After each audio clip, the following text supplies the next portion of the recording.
الله أكبر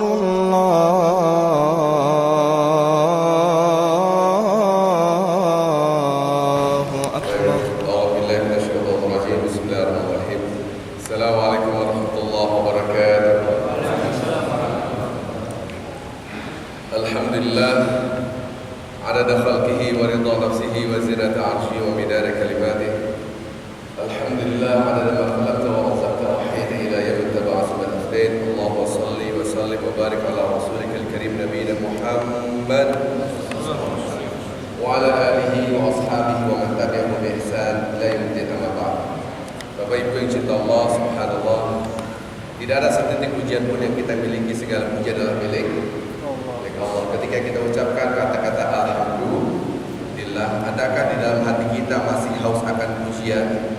Kalau di dalam hati kita masih haus akan pujian, berarti kita mengatakan kata-kata yang tidak kita mengerti. Ketika kita ucapkan alhamdulillah, segala puji milik Allah, berarti tidak ada setitik pujian pun yang kita miliki. Yang kedua, salam dan salawat kepada Nabi Muhammad sallallahu alaihi wasallam. Saya agak kaget juga dikasih tema ini. Sebetulnya ini tema seminar yang terakhir saya buat di Gelora Bung Karno, ribuan yang datang terakhir, dan itu free of charge. Karena saya ketika kembali ke Indonesia, seluruh kajian-kajian Islam bayarnya mahal-mahal. Pelatihan sholat khusyuk bayar 2,5 juta. Mengenal Allah melalui pendekatan emosional dan spiritual khusyuk bayar 2,5 juta. Bayar mahal semua, ya. Kita bikin bagaimana cara mendidik anak sholat tanpa disuruh dan dia taat kepada orang tua, ribuan yang datang. Dan terakhir di BPPT juga begitu. Nanti bapak-bapak ibu sekalian, saya promosikan yang mau hadir juga nanti bagaimana cara sholat mengeluarkan akhlak, yaitu sholat khusyuk. Itu tanggal 17 Oktober insya Allah, hari Sabtu full day dari pagi sampai sore. Ini sebetulnya tema seharian, ya. Saya juga dari mana saya harus ngomong, berarti tidak seluruhnya poin yang saya harus jabarkan di sini. Tapi begini, awal-awal saya menerangkan tentang bagaimana cara sholat tanpa disuruh, karena saya ada kemudahan. Anak dari TK Islam, SD Islam, SMP Islam, SMA Islam, sholatnya masih disuruh. Sedih, ya. Padahal dari TK Islam. Jangan-jangan di sini ada bapak-bapak ibu yang dulunya TK sampai SMA di Islam, tapi sholatnya masih saya sholat. Ini bertentangan dengan hadis Rasulullah SAW. Standarisasinya paling tidak umur 10 tahun dia sholat tanpa disuruh. Dan ini gagal sekolah-sekolah Islam. Sampai pun sekolah-sekolah Islam yang namanya A, B, C, D yang sangat branded sekali, gagal. Kenapa? Karena mereka tidak mau merubah kurikulum yang ada. Kita ini tidak mau merubah karena yang ada aja lah, yang adanya. Jadi tidak mau merubah. Padahal ketika saya baru ke Indonesia, saya tawarkan beberapa konsep ke sekolah-sekolah Islam. Tapi juga tidak ditengok. Karena apa? Karena merasa sudah nyaman dengan apa yang ada. Karena perubahan itu tidak mudah. Baik, saya akan gambarkan gini dulu. Pertama, saya terangkan bagaimana cara mendidik anak sholat tanpa disuruh. Kemudian berkembang sebenarnya bagaimana mendidik anak sholat tanpa disuruh, dan semua yang disuruh orang tua insya Allah ditaati. Kalau ada 10 instruksi, paling tidak 8 lah diikuti. It's okay. Tapi kalau ada 10 instruksi kita kepada anak kita, hanya 5 ataupun 3 yang diikuti, wah ini ada tanda tanya. Ada salah cara mendidik. Tetapi perlu diingat, jangan menyalahkan anaknya dulu. Siapa dulu yang disalahkan? Orang tuanya dulu, ya? Orang tuanya dulu yang disalahkan, karena kesalahan pertama kali bukan pada anak. Satu poin. Sekarang saya akan mengenalkan dulu tentang sholat, ya. Kaitannya dengan sholat, nanti kita kaitkan dengan orang tua. Sholat dulu, tentang Allah dulu. Di dalam teks Al-Quran surat Taha ayat 14, Innani anallah, la ilaha illa ana. Sesungguhnya aku adalah Tuhan Allah. Tidak ada Tuhan yang patut disembah kecuali aku. Fa'budi maka sembahlah aku. Waktu sholat dan zikri, dan dirikanlah sholat untuk mengingat aku. So, sholat adalah untuk mengingat Allah. Bapak-bapak ibu, Mas Hari saya tadi. Hari. Mas Hari pernah ketemu dengan saya? Belum. Baru sekarang. Seandainya kemarin ketemu, apakah negor? Apakah ingat saya? Mustahil betul karena belum tahu, belum kenal. Nah sekarang sudah kenalan, saya dengan Mas Ari sudah kenalan. Besok ketemu, negor nggak insya? Berarti mengingat itu prosesnya setelah mengenal. Itu hukum alam. Mengingat prosesnya setelah mengenal. Maka dalam Al-Quran, sholat sama dengan zikir. Zikir sama dengan mengingat Allah. Salah satu pemahaman zikir, salah satunya adalah mengingat Allah. Nah sekarang pernah kita punya kawan ngobrol begini, misalnya saya dengan Mas Hari ngobrol 1 hari, habis itu 1 bulan, 2 bulan, 1 tahun, 2 tahun, 3 tahun nggak pernah ketemu, tahun kelima baru ketemu. Kira-kira ingat nggak? Lupa ingat itu, jujur ya. Kenapa lupa ingat? Jadi kekuatan mengingat tergantung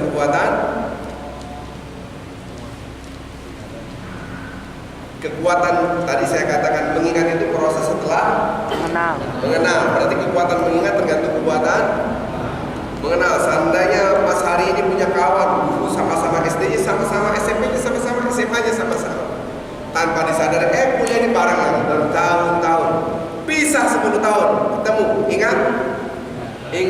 Kenapa? Kekuatan mengingat tergantung kekuatan mengenal. Subhanallah. Nah, Bapak Ibu yang cinta Allah, kita tidak bahas ini dulu deh, anak kecil jangan. Cara mendidik nanti. Bicara mendidik diri kita dulu. Betapa banyak orang dewasa, Allah saya sholat, ayo sholat. Banyak nggak? Banyak banget, betul? Jawabannya satu, karena belum mengenal siapa Allah. Dan mengenal ini tergantung kekuatannya. Oke, saya berikan sebuah ilustrasi saya. Arifin, nama saya Arifin. Arifin, kamu kenal namanya Musa? Siapa? Itu kan tetangga apa? Kampung sebelah itu yang tukang kayu yang bikin mebel, yang bikin lemari. Oh itu ya kenal. Kenapa? Dia meninggal dunia. Oh ya. Ganti. Arifin, kamu kenal Pak Agus? Pak Agus, Pak RT? Iya kenal lah, ngobrol. Baru ngobrol. Kenapa? Dia meninggal dunia. Astagfirullahaladzim. Benar? Beda getaran. Saya ditelepon sama kakak saya, Vin, iya, Bapak, kenapa? Bapak meninggal. Beda lagi. Semuanya kenal, tapi kenalnya berbeda, maka getarannya pun berbeda. Udah jelas ini sebuah ilustrasi, tapi membuat sebuah saya mau meresum dari jam 8 sampai jam 5 pagi sore. Sekarang saya harus menerangkan dalam 1 jam, kan susah. Ya, saya lagi mikir gimana ceritanya. Manajer kasih tahu saya temanya ini. Tema ini butuh 1 hari. Jadi kita lihat, ini berarti mengenal Allah ya. Mengenal Allah itu tergantung intensitas. Kalau intensif, dia akan mengenal lebih baik dan lebih kuat, maka mengingatnya mudah. Nah, betapa banyak orang tidak mengenal Allah dengan baik. Di Indonesia ini butuh direformasi metodologi pendidikan, harus dibongkar karena sudah terbukti akhlak kita tidak baik. Berarti ada yang salah dalam pendidikan agama. Tidak usah kita berbicara anak TK, SD, SMP, kita ada pengajian. Betapa banyak setelah pengajian, keluar pengajian mencaci maki orang, merasa paling benar, yang lain salah, neraka kan gitu. Berarti pengajian ada yang salah nih. Karena dia menebarkan permusuhan, bukan menebarkan rahmatan lil. Maka tidak ada kalau di Indonesia ribut aja kerjaan. Karena ada yang salah, kita harus akui ada yang salah. Ini harus direview ulang pengajiannya, metodologinya. Karena saya membahas karakter akhlak. Satu poin ini. Jadi kalau kita berbicara ketaatan, sekarang problematika yang terbesar ya. Budaya kita itulah yang mewarnai pemahaman agama kita. Harusnya religion understanding by Al-Quran dan hadis design. Harusnya pemahaman agama kita didesain oleh Al-Quran dan hadis, tapi pemahaman kita didesain oleh budaya, kebiasaan, tradisi. Dan ini masuk dalam pelajaran agama. Habit of mind kita, cara berpikir kita yang sudah menjadi kebiasaan, di mana itu ada instruksi, sumber instruksi yang membutuhkannya. Seorang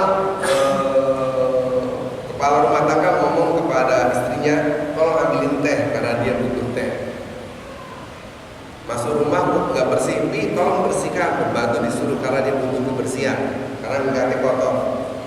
So sumber instruksi di mana-mana yang membutuhkan. Negara nyuruh kita membayar pajak, berarti dia butuh uang negara itu.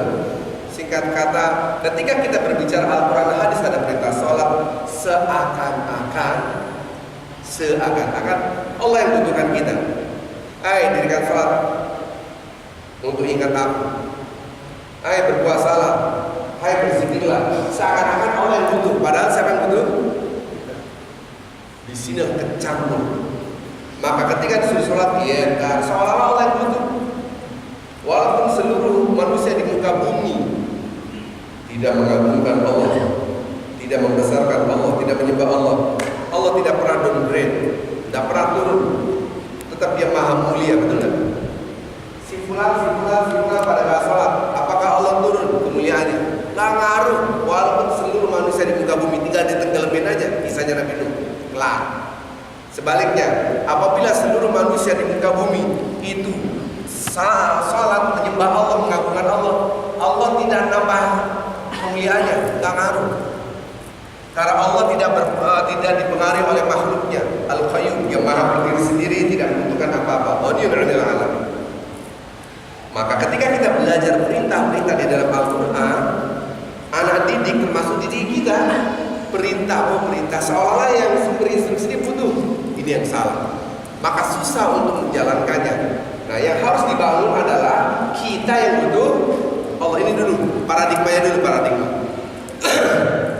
Bagaimana kalau kita tidak mengenal Allah? Bagaimana kita mau merasa butuh Allah kalau belum mengenal Allah?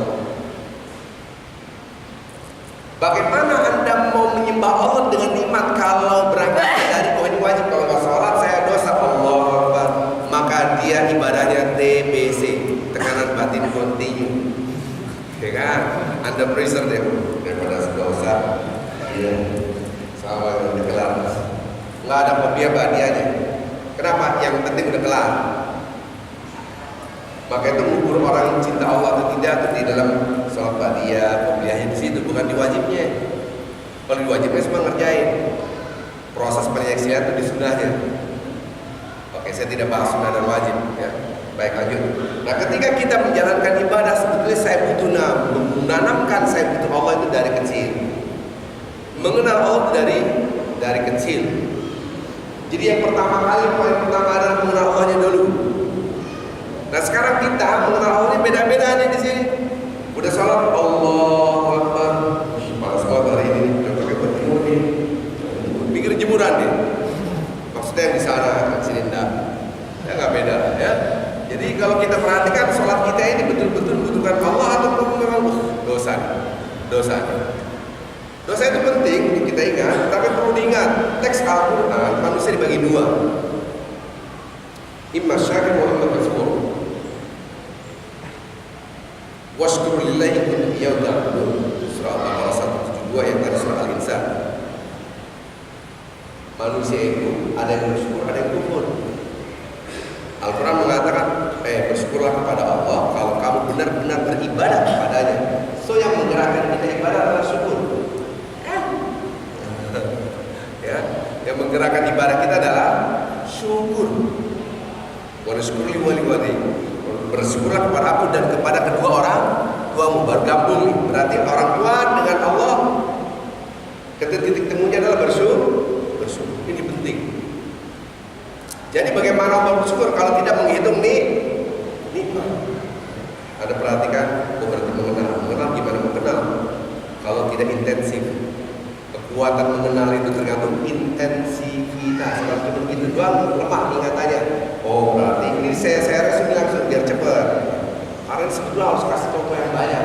Nanti bisa kita diskusikan. Atau kita bikin seminar seharian di sini. Tapi kalau ini gempor harus pakai kursi, ada ruang di bawah ya. Nah, bikinlah seminar. Yang datang syaratnya cuma satu kalau dari saya kepada dia, free of charge. Kalau Anda butuh biaya, saya tidak akan datang. Anda cari ilmu sendiri gimana cara bikin. Karena saya ingin ilmu itu sampai ke restoran tanpa bayar Rp1. Oke, balik lagi tadi. Kalau Anda perhatikan, mengenal sedikit-sedikit, mengingatnya sedikit, mengenalnya banyak, ingatnya kuat. Tadi sudah kita bicarakan. Bagaimana cara mengenal yang baik? Kita tahu ada rasa membutuhkan tidak? Rasa kita membutuhkan Allah tidak? Rasa kita membutuhkan orang tua tidak? Itu harus kita tanam. Maka di dalam ayat Al-Quran tidak pernah diterangkan bagaimana cara sholat, takbirnya gimana, rukunya gimana, sujudnya gimana. Di dalam hadis di dalam Al-Quran menerangkan siapakah Allah. Diulang supaya mengenal siapa sesungguhnya Allah. Ini nomor satu. Barulah dari situ keluar namanya syukur setelah mengenal Allah. Barulah kita merasakan ibadah dengan iman. Itulah yang kita pahami untuk diri kita. Saya belum berbicara untuk mendidik. Siapakah Allah? Nah ini harus kita kenal. Nah dari umur segini nih walaupun baru bisa ngomong, anak saya baru bisa ngomong.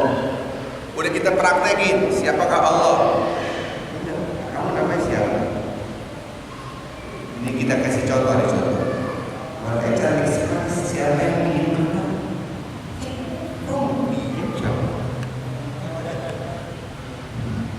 Makanya cantik punya siapa? Oh ini malu. Jadi kita mengenalkan Allah dari sedini mungkin. Gigi cantik punya siapa? Punya adik, punya papa. Dia biasanya selalu menjawab punya siapa? Punya Allah. Dari kecil. Ketika aku mau coklat, makan coklat, kasih coklat. Enak, itu punya Allah. Makasih Allah. Itu kalau kita kenal alhamdulillah.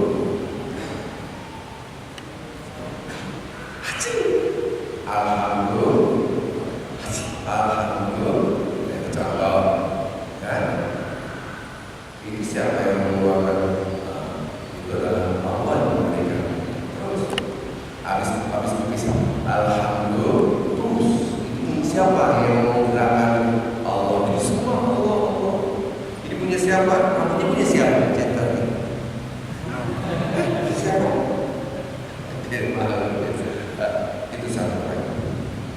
Mengenalkan Allah.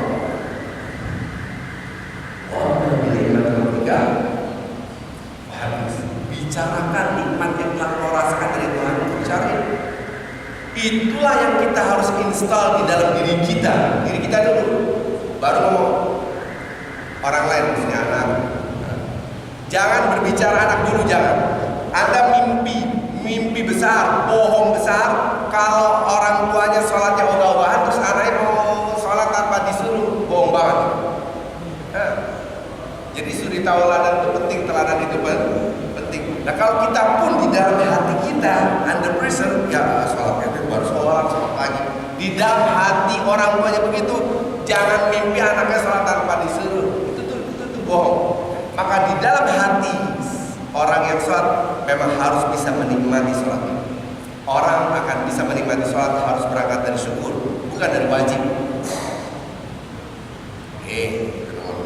Sekarang saya akan gambarkan poin yang kedua. Karena saya mau dialog ya, diskusi. Ini teorinya dulu, baru how to teach-nya.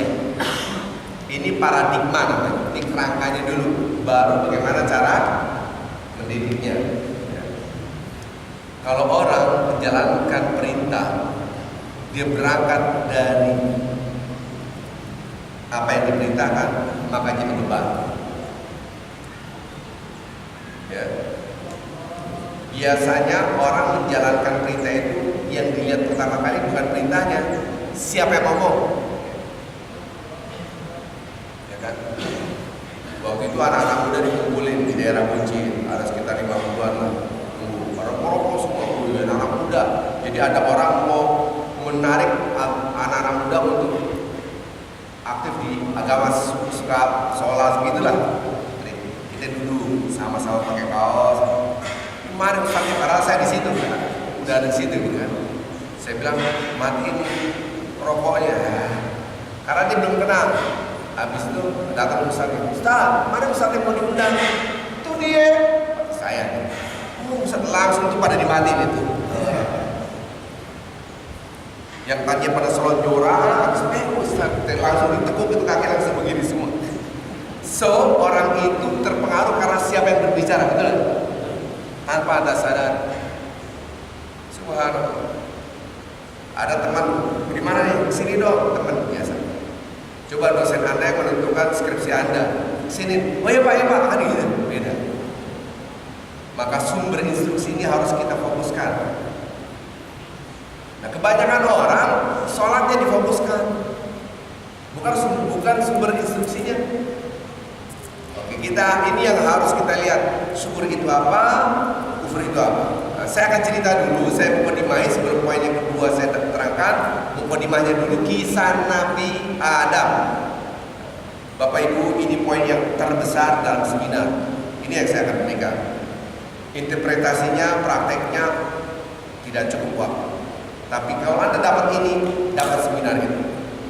Ini yang terbesar. Dan nomor satu adalah mengenal Allah. Tapi saya belum menerangkan bagaimana cara mengenal Allah. Bagaimana supaya innamal mu'minuna alladzina idza dzukirallah wajilat qulubuhum. Orang beriman apabila disebut nama Allah tergetar hati. Belum saya bilang.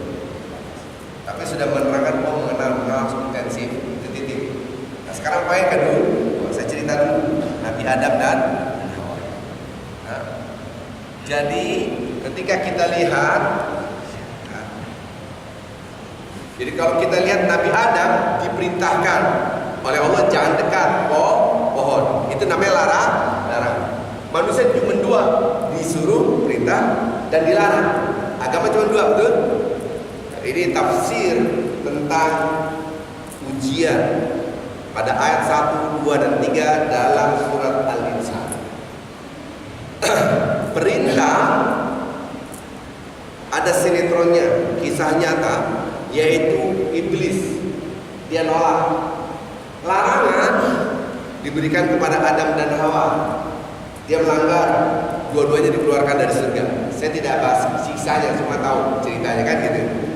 Usjudu li Adam fasajadu illa iblis. Sujudlah kepada Adam. Semua sujud kecuali iblis. Bentuknya apa? Perintah. Sementara Adam dan Hawa wala taqrabu hadhihi fatakuna minadh dhalimin. Adam dan Hawa jangan dekat pohon ini ya. Kalian akan jadi orang yang zalim. Jadi perintah dan larangan. Lihat tangan saya sekarang. Allah Subhanahu wa taala menyuruh kepada iblis. Ini lihat. Sujud. Kan gitu. Perintahnya apa? Sujud. Allah menyuruh sujud. Semua sujud kecuali iblis. Melanggar kan? Sekarang Adam dan Hawa jangan dekat pohon ini. Jangan dekat pohon. Adam dan Hawa apa yang dilakukan? Bukan saja mendekati, yaitu makan, lebih parah mendekat. Dua-duanya diusir, iblis diusir, Adam dan Hawa diusir. Ya? Berarti gagal dua-duanya nih. Nah di sini kita harus belajar. Harus belajar dari kegagalan, baik dalam bentuk perintah atau kegagalan dalam bentuk larangan. Dua.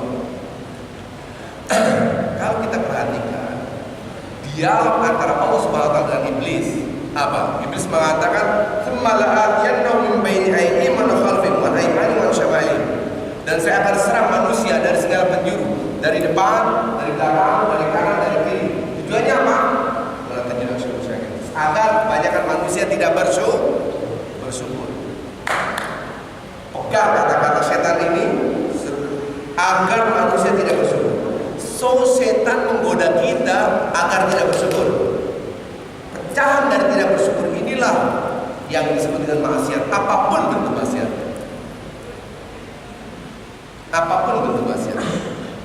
Nah, jadi kita harus belajar syukur itu seperti apa. Paradigmanya, kerangka berpikirnya. Nah, kerangka berpikir syukur bagaimana nih ya? Sekarang saya terangin.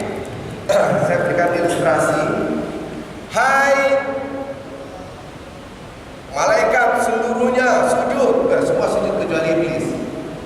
Ditanya, hai iblis, kenapa kau tidak sujud? Kenapa kau tidak sujud?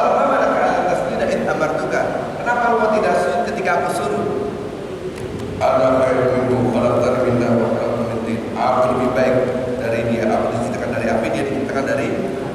Lihat saya disuruh sujud, dia fokus sujud. Ngapain sujud?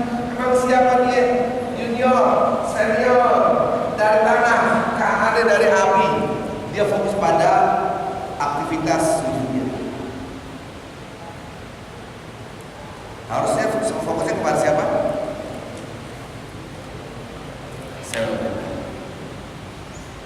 Maka kalau orang ibadah fokus pada aktivitas sujudnya, pada aktivitas ibadahnya, dia salah paradigmanya walaupun sama-sama taat, tapi di under pressure.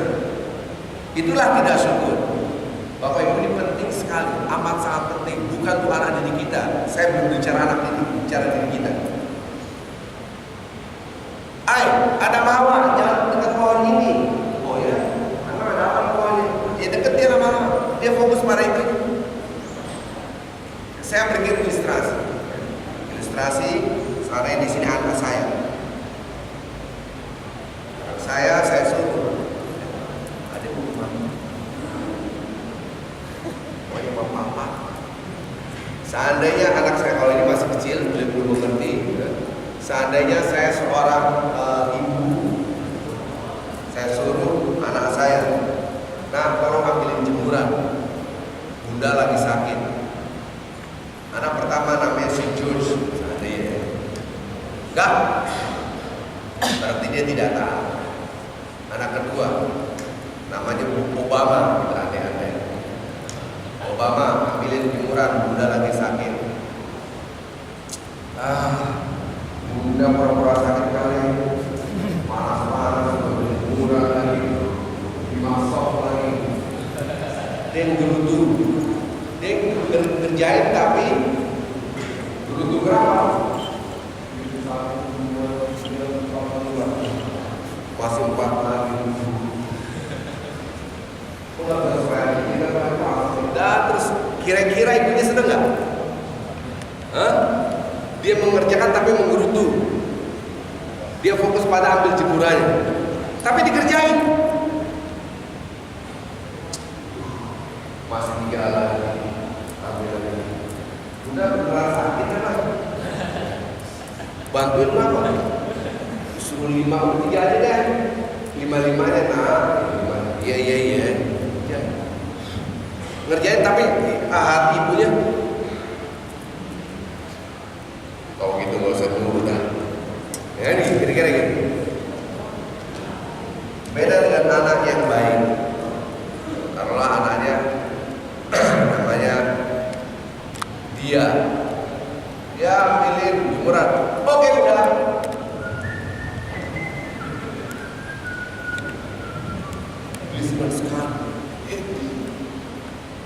Kira-kira ibundanya seneng nggak? Dia bisa meneteskan air mata. Apalagi bunda aku pijitin, bunda kan sakit ya. Aku pijitin ya. Sakit nggak? Nanti apa aku setrikain bajunya nanti? Gitu, baik banget. Lihat, kita diagnosa antara 1, 2, 3, dan 4. Kita diagnosa kerangka berpikirnya. Anak yang pertama kita nggak usah bahas, dia kafir. Ngerti nggak maksud saya? Ini analogika agama, ngerti kan? Perintah Allah kepada makhluknya gitu ya. Ini bukan ngambil jemurannya kalau bicara agama, masa agama ngambil jemuran? Kagak, ini bicara sholat ini. Yang kedua, dia Islam, tapi dia fokus pada kerjaan yang disuruh. Sholat asar barusan jam 12 subuh asar lagi 3/4 kan gitu. Maghrib lagi sholat, dia fokus pada sholatnya. Apalagi kalau tarawih, Allah Bismillahirrahmanirrahim, Alhamdulillahirabbil alamin. Kalau Fatimah ada yang lain baru 2 rakaat, lagi 2 witir belum terawih. Lama banget. Dia fokus pada ibadahnya. Anda puasa, fokus pada berapa jam lagi? Setengah 1, setengah 2, setengah 3, setengah 4, setengah 5, masih 6 jam lagi. Itu namanya ibadah TBC, tekanan batin kontinu. Itulah orangnya bawaannya maju. Ombak apa tadi kan? Gitu kan? Dia disuruh ngambil jemuran tapi dia maju. Kenapa? Karena dia lihat disuruh ngambil jemuran, lihat tangan saya. Ambil jemuran, dia fokus ambil jemuran. Ini tidak bersyukur. Ini jadi beban. Maka orang ibadah jangan fokus pada ibadahnya. Kalau Anda salah paham bahaya. Kalau Anda tulis ini bahaya. Ini maksudnya kerangka berpikir. Obama seperti itu. Kita ambil anak yang baik tadi, anak yang soleha tadi, setelah namanya dia. Jadi anak tadi nak dia sini. Oh kamu rajin sekali. Bahkan sambil nyanyi twinkle, gitu kan? Semangat. Emang kenapa enggak? Kan ngambil kan panas, apalagi 5 soft, gitu kan? Enggak. Ini ngambil jemuran mah kecil. Kan bunda yang nyuruh, ya tangan saya. Kan bunda yang nyuruh, bunda yang melahirkan saya. Saya tidak bisa apa-apa, hanya mengandalkan ASI. Ketika aku pup dan pipis, bunda yang membersihkan semuanya. Ya. Bunda yang nyuruh. Ini gak ada apa-apanya. Aku pijit aja aku mau. Bunda itu jelasin, Masya Allah. Paham ya? Kalau Anda memahami kisah saya, gak pakai ngantuk. Kalau ngantuk, kapan hubungannya gitu kan? Jangan pakai ngantuk. Maka harus lihat ini. Ini level tinggi yang di bawah, di ibadah yang TBC ini. Ini ibadah yang happy. Kalau Anda ibadah harus menghitung nikmat Allah. Sholat cuma berapa menit, yang dibebaskan berjam-jam, betul kan? Berjam-jam. Kita fokus pada sholat, pada cuma berapa menit. Coba ente bebas. Sholat kagak boleh ngomong, Allah Akbar, nggak boleh ngomong. Habis sholat ngomong berjam-jam sampai berbusa boleh, bayangkan mana? Nikmat lebih banyak daripada perintah dan larangan. So, anak-anak kita dididik dari kecil, dia fokus di sini, level tinggi, bukan di sini. Ngerti maksud saya? Di sini harus kita bongkar. Baik, ada setengah jam kita nanti diskusi, ya. Jadi kesalahan kita di sini itu dua paradigma dasar. Saya tidak berbicara sholat kalau nggak ada masuk neraka. Tidak, saya tidak bicara itu. Lihat, tidak ada kan? Belum. Ini dulu nomor 1. Nah sekarang lihat. Gimana anak supaya nurut? Nah, ini babnya masuk lagi how to teach. Gimana anak itu punya ide, keinginan, ngomong ke anak, dilepeh anak. Jangan nyalain anak. Pertama kali siapa yang disalahkan? Didikan. Apalagi kalau bapak ibunya marah aja, bener susah. Oh Ustaz, karena saya kurang ajar, bentak-bentak, bahkan kadang-kadang lempar piring dan seterusnya. Nah, itu biasanya orang tua kayak begitu. Ya, biasanya orang tua kayak gitu karena dia kopas, seperti kopas saya, nyontek apa yang dilihat orang tuanya begitu. Maka itu orang tua yang harus dididik, bukan anaknya. Pertama kali siapa yang dididik? Dirinya sendiri. Adiknya dipukul sama kakaknya. Jangan pukul tuh gak boleh, ini ceplok-ceplok tapi. Idealnya pukul gak boleh, benar, tapi perilakunya dia memberikan contoh. Maka pertama kali orang itu akan ada mandat ke kita kalau kita menanamkan sesuatu pada diri. Hadis Nabi Muhammad SAW banyak dilecehkan, diremehkan oleh umat Islam. Apa itu? Mencium anak. Bahasa gaul. Anak jablay, jarang dibelai, jarang dicium, jarang dipeluk. Dan ada jarang mengatakan aku cinta kamu. Yang punya anak nih, kayaknya wajah-wajahnya belum pada punya pasangan, kan?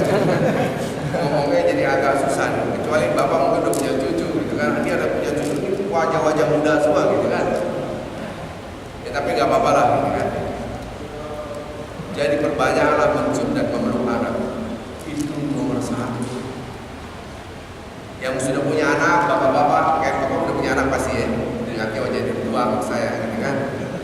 Coba perhatikan, mohon maaf, jangan tersinggung, maaf sekali. Anda baik atau tidak, tahu dari mana dilihat. Kalau Anda pulang, misalnya bapak pulang, lihat anaknya, EGP apa enggak? Ya. Kalau anaknya lagi main, oh ayah pulang, berarti yang salah bapaknya. Jadi emang gimana bagusnya? Oh ayah pulang, ayah pulang, itu bapak bagus. Walaupun Anda nggak bawa gorengan, ini oleh-oleh lah, apa gorengan, gorengan orang tua.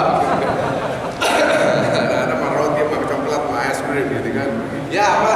Nggak bawa buah tangan. Oh ayah, itu bagus, itu ayah top, cakep banget. Tapi kalau anaknya lagi main game, oh ayah pulang. Reaksian gitu kan.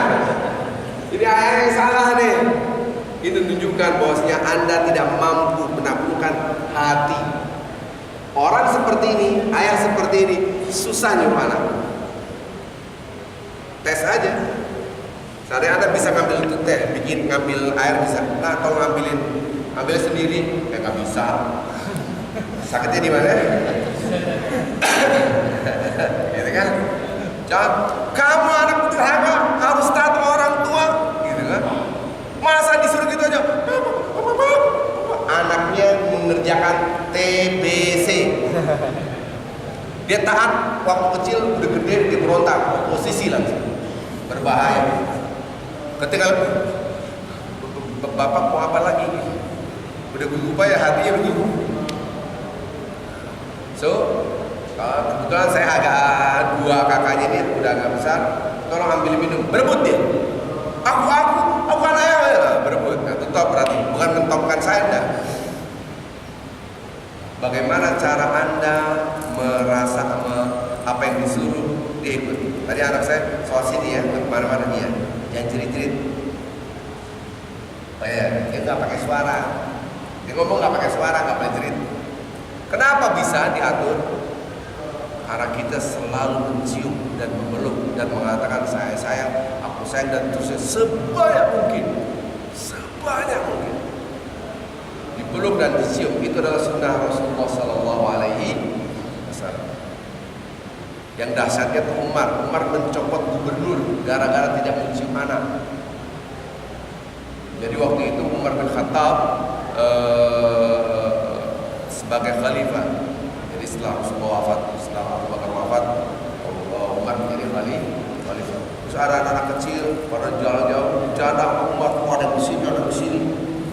Bayangkan khalifah kepalanya diinjak sama anak kecil. Terus engkau ya ini maksudnya, kau kan presiden, gini. Langsung Umar bin Khattab turun, emang kenapa? Emang kita nggak cium anak? Enggak. Copot, ganti kita nggak usah jadi gubernur. Bayangin itu. Ini kisah Anda boleh search kisah ini. Karena dia melakukan sesuatu bukan kasih sayang, dia perintahnya Anda beriser semua. Jangan, balik ke tukang buah, militer semua. Bukan dengan cinta, bukan dengan kasih sayang. Subhanallah. Mujizatnya cinta itu dahsyatnya luar biasa. Jangankan sholat, orang mau jihad di jalan Allah, mati perang Badar, perang Uhud kan gitu. Kenapa? Karena cinta. Lu kalau karena perintah dong, sholatnya berat, apalagi untuk jihad. Gak usah ngomong jihad. Sholatnya, ya sholat lagi kayak gini mah diajak ke Mentawai nggak bakal mau, gitu kan? Betul, saya lagi jihad di hutan Mentawai. Saya ajak bersama-sama, bahkan buaya nanti kita ke sono, gitu kan? Takut bayar duluan, gitu kan? Karena di sana hanya memanfaatkan kita saja, gitu. Semua terbuka, termasuk wanita. 70 tahun kita merdeka, bangsa kita masih terbelakang. Ya. Baik, kembali lagi tadi. Kalau kita jarang memeluk dan mencium, ini efeknya besar. Apa yang kita inginkan dimuntahkan. Kita sering mencium, memeluk, mencium dan memeluk itu nggak usah pakai dihitung udah, tapi sebanyak-banyaknya. Cium lagi, dia nurut apapun kita. Tes, dia yang belum punya anak cepet-cepet gitu kan. Maksud saya cepet nikah gitu kan, daripada jomblo begini nggak jelas gitu kan, pacaran haram gitu, udah kawin cepetan gitu kan. Ini menurut saya jangan ikutin jejak saya terlambat, saya kembali ke Indonesia baru nikah, udah di atas, nggak usah kasih tahu umurnya gitu kan. Terlambat nikah gitu. Baik, ini salah satu, baru satu doang karena waktunya nggak cukup, saya ingin diskusi, dialog ya. Ada pertanyaan? Ini dulu, ada pertanyaan? Ini menunjukkan kebanyakan jomblo nih. Silakan Mas Aris. Ya.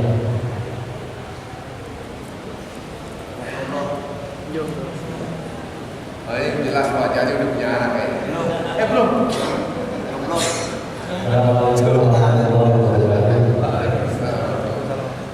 Terima kasih Pak Arif dan bimbingannya, Mas Ali.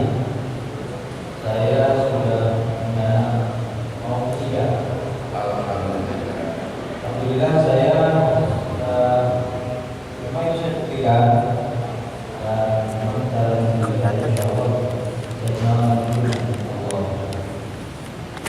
Tapi anak saya pertama itu agak kritis Pak. Jadi ketika kita bilang oh ini ciptaan Allah gitu, itu pertanyaan banyak, sampai kemudian kita bingung jawabnya. Iya. Bingung jawabnya sampai kalau aku makan coklat ciptaan siapa? Kayak ciptaan Allah. Terus pokoknya pertanyaan banyak Pak. Nah, itu pertama. Terus yang kedua, saya terkadang khawatir terlalu memanjakan anak. Jika kadang-kadang kalau saya ngomelin anak itu saya batasi gitu. Maksudnya saya nggak kontrol banyak ngomelin anak, tapi mengurangi sendiri kadang apa saya terlalu memanjakan mereka, gitu. Apa yang mereka minta saya kasih. Gitu. Nah itu kekhawatiran saya. Terus yang ketiga, apa korelasinya harta haram terhadap anak, terhadap ilmu kita? Artinya kalau kita sudah mempraktekkan apa yang Pak Arifin sampaikan tadi, apakah pengaruh dari harta haram itu terhadap anak? Apakah efektif atau tidak? Iya. Terima kasih, mungkin saja. Assalamualaikum warahmatullahi wabarakatuh. Waalaikumsalam. Jangan takut efek daripada terlalu cinta atau bahasa yang lain terlalu memanjakan. Tidak. Insya Allah walaupun ada efek lebih kecil daripada Anda strict dan mempunyai disiplin militer dalam rumah tangga. Semua ada plus minusnya. Jadi khairul umuri awsaduha, sebaik-baik perkara adalah di tengah-tengah, tidak terlalu sayang sudah apapun yang diinginkan adalah diberi, tidak demikian. Pertama, kalau kita mencintai anak, ketika anak itu salah, justru wajib ditegur. Gak ada makanan amik mungkar faliyaskut. Kalau melihat perkara di ente, gak ada. Falyughayyir, gak boleh pasif berubah. Tapi ngerubahnya ini harus kita perhatikan caranya gimana. Kalau ada marah, gak boleh begitu, langsung dia nangis, cepat-cepat peluk dan mencium. Kalau itu sebuah keburukan dalam tanda kutip, wa sayyi'atul hasanata tambuha. Udah marah gak boleh nangis sih, jebrek langsung peluk. Maafin ayah, maafin ya. Kalau Anda tadi marah 1 kali, Anda sih lebih dari 10 kali. Tapi dia tahu itu tidak boleh, sudah masuk sih. Itu caranya.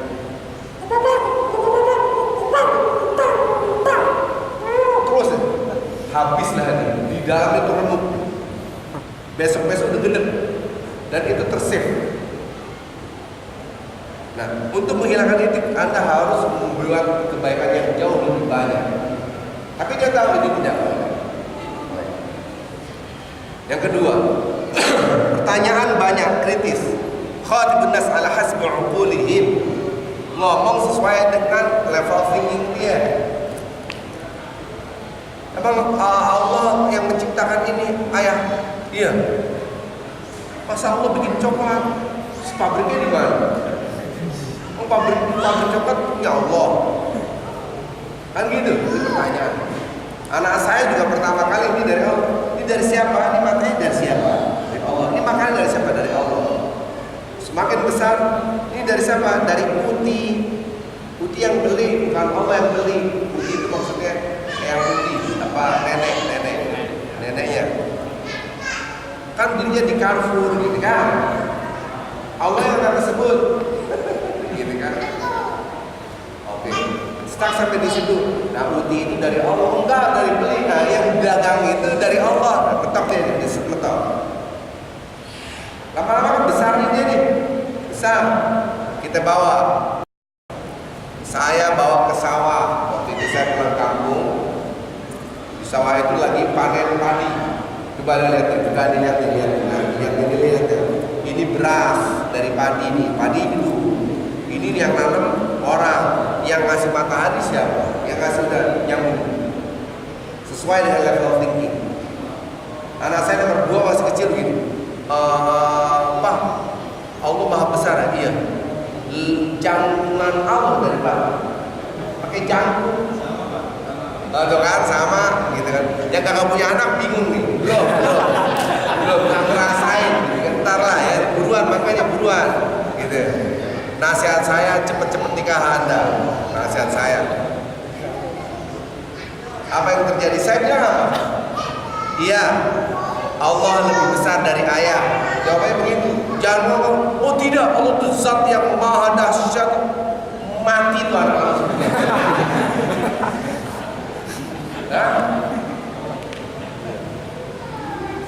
Lihat. وكذلك نري إبراهيم ملكوت السماوات والأرض ليكون من الموقنين فلما جن عليه الليل رأى كوكبا قال هذا ربي.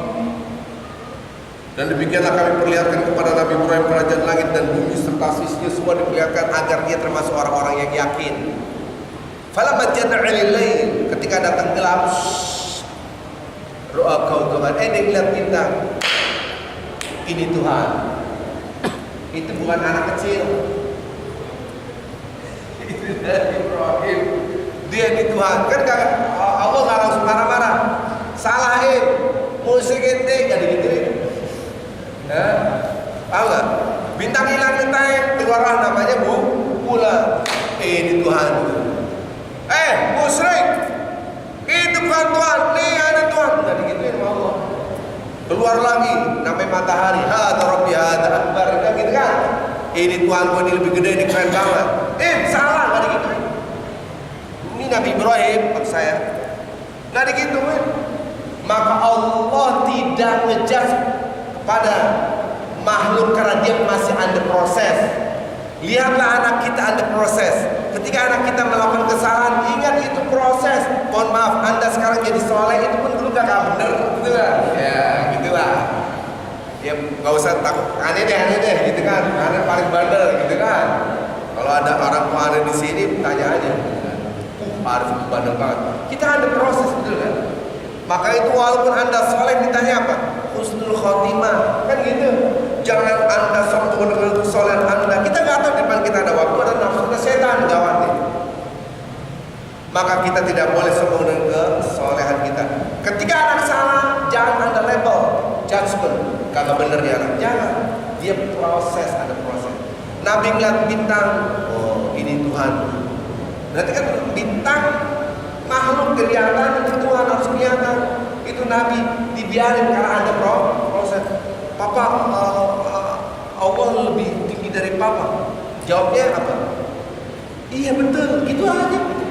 Oh tidak, nah Tuhan itu bukan makhluk, dia zat yang tidak bisa melintir tuh ada masuk. Sakaratul maut. Gak ngerti. Jadi ada, ya betul, lebih besar, ya lebih besar. Anak saya, Pak,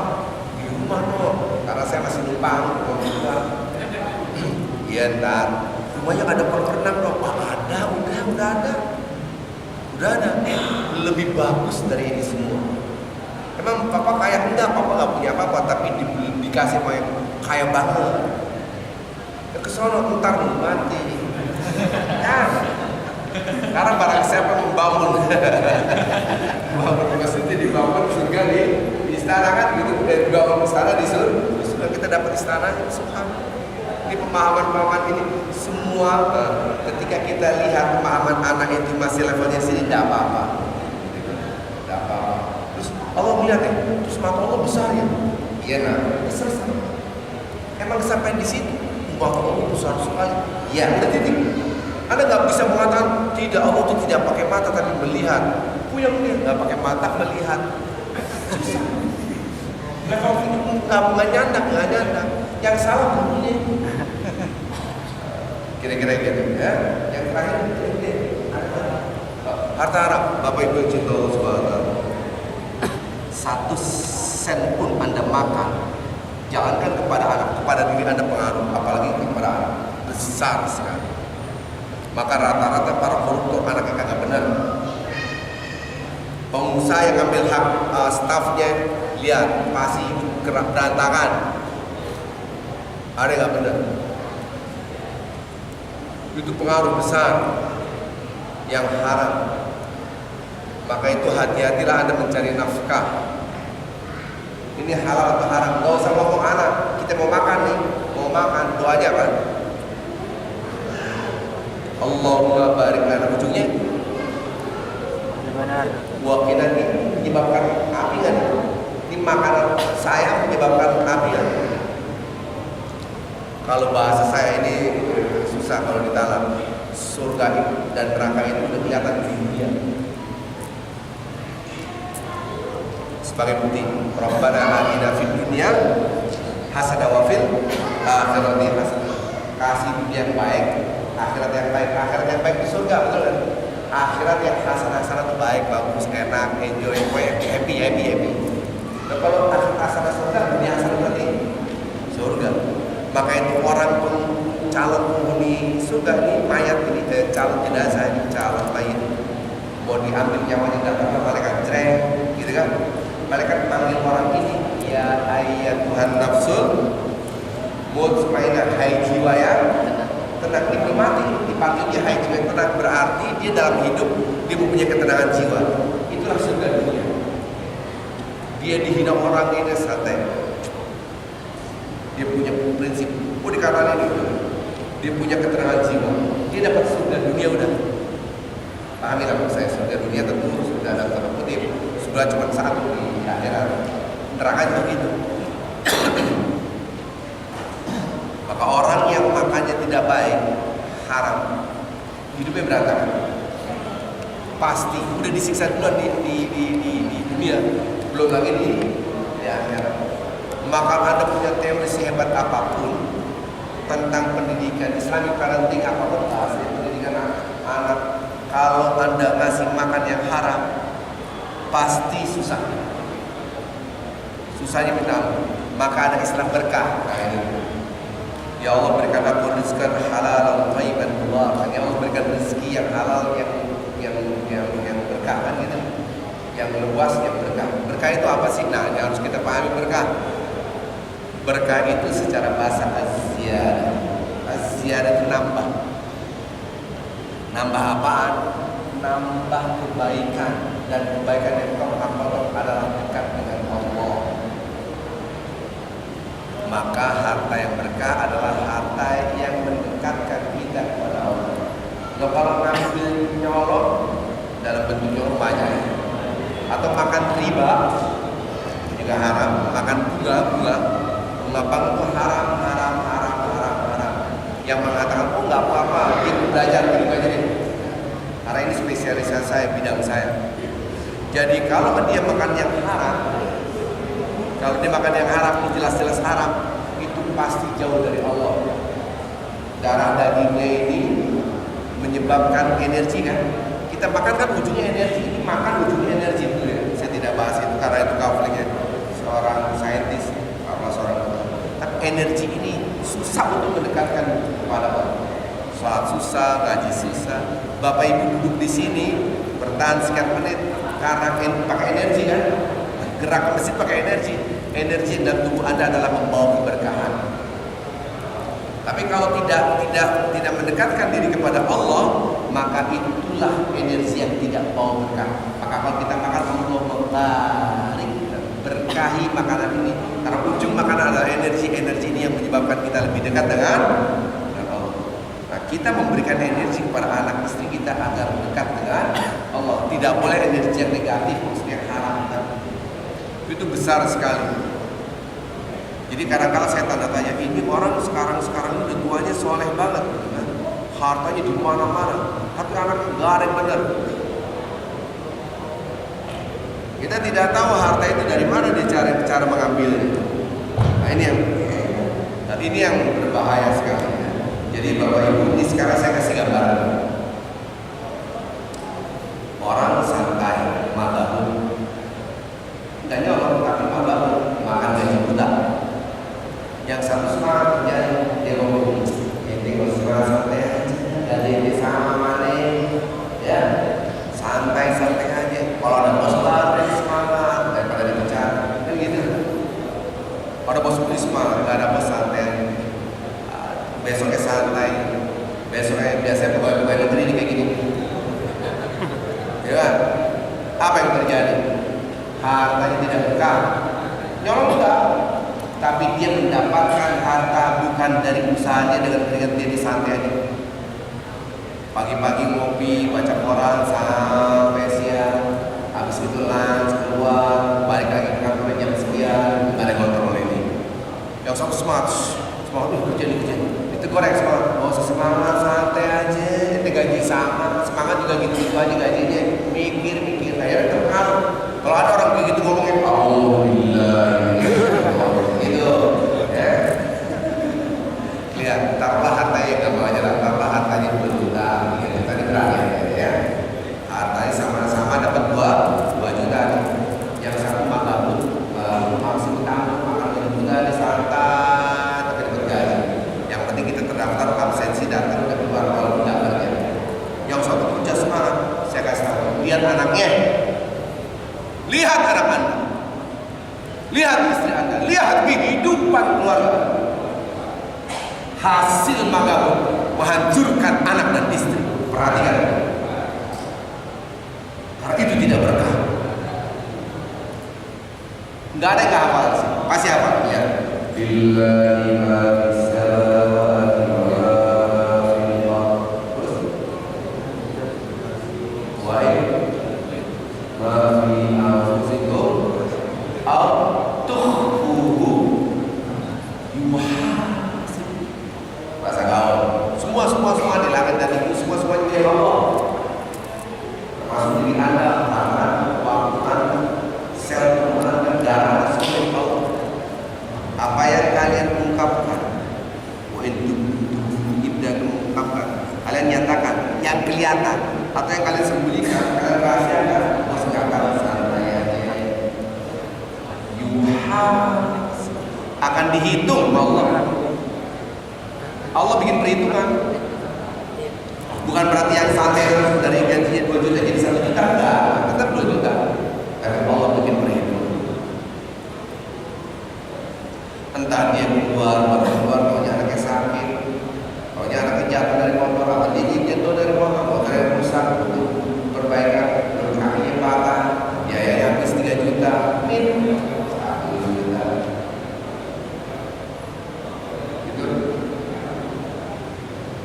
Lah, insyaallah kalau ini ada yang hafal, ada yang enggak baik. In ahsantum ila anfusikum wa in asatum fala.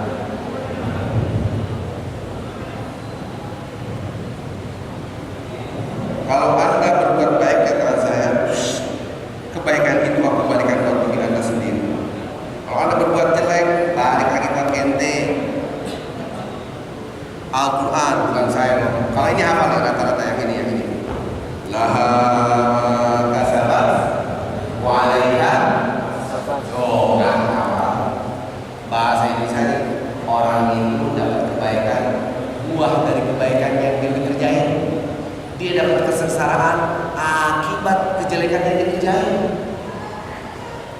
Kalau omongannya ahli menjadikan buang atau sampah, buang atau ahli. Tapi kalau firman Allah, dia harus tahu itu wahyu. Kalau ini sudah Allah dan Rasulnya itu udah pasti benar ya, udah pasti benar. Jadi orang buat jelek tadi kalau santai dia jauh, tapi dia mengaku. Anda dapat uang itu karena hasil kerja, dia nggak santai. Kagak mungkin dia pecat saya, karena dia bilang usaha pecat saya kan gitu. Dia santai, dia nggak kerja, tapi dapat gaji dia dikasih anak istri, dia nggak jawab. Allah akan bisa, Allah akan bilang perhitungan. Yang anaknya sakit lah, yang inilah, yang kecelakaan lah, yang kemarin lah, yang HP-nya hilang, ada. Subhanallah. Yang satu makabut, yang satu gak makabut, sama-sama pulang beli martabak ceritanya. Sama-sama beli martabak, sampai rumah mau nyenengin anak istri. Yang kerja keras, anak istrinya seneng. Cipika-cipiki, anaknya seneng. Yang satu, anaknya ribut, rebutan martabak, prang, jadinya pecah, ada. Balik lagi, karena ente bikin kejahatan, kesengsaraan balik buat dia. Saya paling benci kalau ada 100 baby, 100 ucap ngomong gini, Allah yassir wa la tu'assir. Ini siapa yang ngajarin? Bahasa Indonesia yang mudah dengan proporsi. Kurang ajar kok. Karena teks Al-Quran ridhun yusra wa ridhun usra yang mudah baik susah. Saya ngomongnya gini, ngomong, ya Allah mudahkan, jangan kau persulit ya. Saya langsung bingung, mohon maaf itu 100 ganti. Kenapa Pak Ustaz? Itu nggak baik. Kan artinya Allah mudahkan aja untuk persulit. Ya nggak ada. Tapi saya susah. Kita bukan Allah yang susah, ini sendiri yang susah. Tadi dalilnya tadi. Surat 17 ayat ini tadi. Ataupun itu surat 17 ayat ini tadi asal masuk atau yang tadi pernah dari masih awal, masa kedua yang masih awal, atau terakhir, gitu kan? Baik, jadi gini Allah. Kata waktu juga sama. Insyaallah semoga ini bisa menjadi bekal bagi semua khususnya kita dan untuk kita. Untuk lebih bekalnya lagi jelasnya lagi, nanti bisa ikut seminar beliau tanggal 17 Oktober jam 9 sampai dengan jam 4 ya di gedung BPPT Talib. Itu free of charge, gratis. Jadi untuk kamu yang sudah datang di sini Harus registrasi. Oh, registrasi. Dia tinggal sedikit. Oh gitu ya. Ada nomor?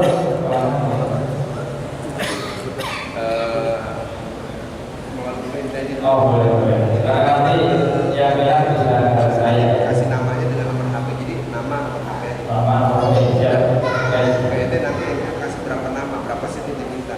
Tapi kalau cancel dia harus kasih tahu nanti Oh, iya. buat orang lain karena di itu kita bayar Per bangku itu. bayar 1% 7.000 kan saya kalau positif. Baik.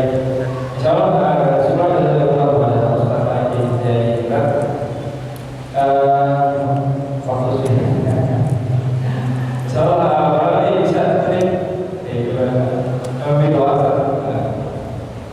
Baik, kalau dari Nabi Muhammad SAW namanya kafaratul majlis, kita tutup dengan kafaratul majlis. Subhanallah wa bihamdika asyhadu an la ilaha illa anta astaghfiruka wa atubu ilaik. Assalamualaikum warahmatullahi wabarakatuh. الله أكبر